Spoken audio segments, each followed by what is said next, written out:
राजद जैसे दल हों, सपा जैसे दल हों, कांग्रेस जैसी पार्टियां हों, जिनके लिए सेकुलरिज्म की परिभाषा ही तुष्टीकरण की राजनीति है। एक धर्म विशेष के लोगों की वाहवाही करते रहो, उनकी गलतियों के ऊपर भी पर्दा डालते रहो, और अगर आप उनके लिए ही कुछ करेंगे तभी आप सेक्युलर हैं। अभिव्यक्ति की आजादी का मतलब कतई ये नहीं है कि आप कुछ भी कहे जाएं और उसके ऊपर लोग खामोश बैठे रहें। जिस तरीके से बिना मतलब के इस विवाद की शुरुआत की गई है, हर कोई जो इतिहास का जानकार है वो जानता है कि उस दौर में औरंगजेब के शासनकाल में क्या क्या घटनाएं घटी थी, कैसी कैसी यातनाएं दी जाती थी, उनके खुद के संबंध अपने ही परिवार के लोगों के साथ क्या थे, कैसे थे। तो जो भी व्यक्ति इतिहास को जानता है वो तमाम इन घटनाओं से वाकिफ है, पर उसके बावजूद समाज में सिर्फ हिंदू मुस्लिम के आधार पर बंटवारा करने की सोच के साथ कुछ ऐसे राजनीतिक दल हैं जिन्होंने उम्र भर अपनी राजनीति में सिर्फ तुष्टीकरण करने का काम किया, और ये तुष्टीकरण की राजनीति ने ही हमारे समाज को सबसे ज्यादा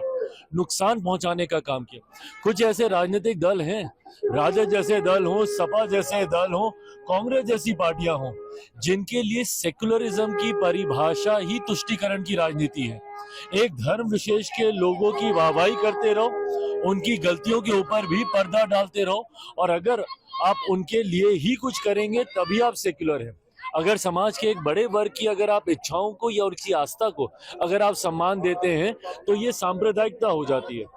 पर आपका सेक्युलरिज्म तब ठीक रहता है अगर आप एक धर्म विशेष के लोगों की गलतियों पर भी पर्दा डालें और उनकी वाहवाही करें, तो ये सेक्युलरिज्म है। इसी सोच के साथ लंबे समय तक ये राजनीतिक दल, बिहार में राजद जैसी पार्टियां, उत्तर प्रदेश में सपा जैसी पार्टियां और केंद्र में कांग्रेस जैसी पार्टियों ने सिर्फ हिंदू मुस्लिम कर करके, तुष्टीकरण की राजनीति कर करके हमारे देश, हमारे समाज, हमारे प्रदेश का सिर्फ अहित करने का काम किया। सपा नेता को जेल में डालने की बात कहा जाए, क्या सच में जेल में डाल देना चाहिए सपा नेता को औरंगजेब के समर्थन? भाई मुझे नहीं पता कि जेल में डालने का इसके लिए कोई प्रावधान है कि नहीं है, पर अभिव्यक्ति की आजादी का मतलब कतई ये नहीं है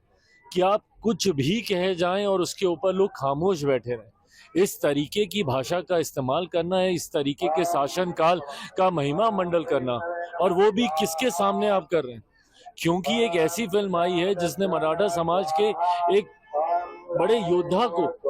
उन्होंने उनकी बातों को, उनके कार्यकाल को सामने रखने का काम किया, इसीलिए आप ये तुष्टीकरण आप करना चाह रहे हैं। ये सोच गलत है, इस तरीके की भाषा गलत है। अभिव्यक्ति की आजादी में कतई इसको नहीं गिना जा सकता। आपके सहयोगी जदयू के नेता समर्थन कर रहे हैं, कुछ विरोध कर रहे हैं। भाई मुझे नहीं पता कौन समर्थन कर रहा है, नहीं कर रहा है, बट हाँ मैं इतना मैं जरूर जानता हूँ कि जो भी पढ़ा लिखा व्यक्ति है, जो इतिहास को जानता हो, जो जानता हो कि किस कार्यकाल में क्या किया गया, टूटी फूटे इतिहास को मरोड़ परोड़ के परोसने वाले इतिहास को नहीं, जो सही इतिहास को जान रहा है वो